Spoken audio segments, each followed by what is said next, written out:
মানে আমার পরিচয়টা যেন শুধু আমার থাকে, বাইরের থেকে কেউ আসলে বা অন্য মানে নিজেদের ঘরের থেকে বাইরের মানুষকে বেশি ইম্পর্টেন্স দেই।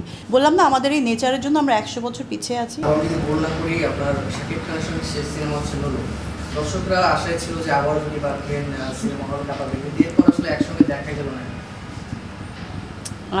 এরপর একসঙ্গে দেখা যায় না। হ্যাঁ, আমাদের 5-6টা ছবি ছিল, খুব ভালো গেছে।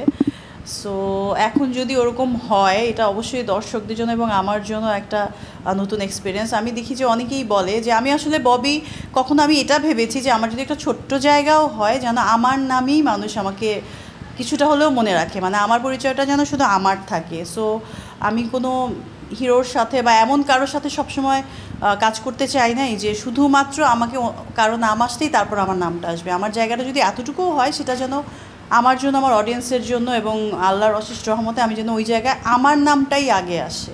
সো কো আর্টিস্ট অনেক থাকবে, আসবেন। হ্যাঁ, উনি অনেক বড় একজন শিল্পী।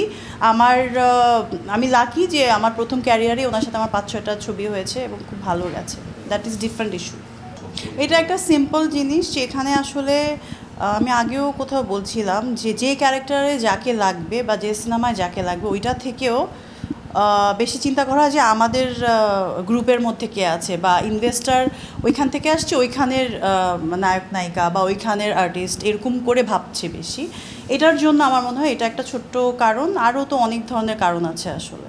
তুফানে আমাদের মিম চক্রবর্তী যে চরিত্রটা করেছে সেই চরিত্রটা যদি আপনাকে দেওয়া হতো, আমি অ্যাজ এ ফ্যান আমি বলতে পারি যে ওই চরিত্রটা আপনি আরো অনেক ভালো করতে পারতেন। তারপর আপনাকে কেন ভাবা হলো না বা আমাদের কাউকে কেন ভাবা? থ্যাংক ইউ সো মাচ এটা ভাবার জন্য। আমার পোস্টেও দেখি, আমার পেজেও দেখি অনেকে এরকম করে যে আপু আপনাকেও এখানে ভালো লাগতো বা ওইখানে ভালো লাগতো।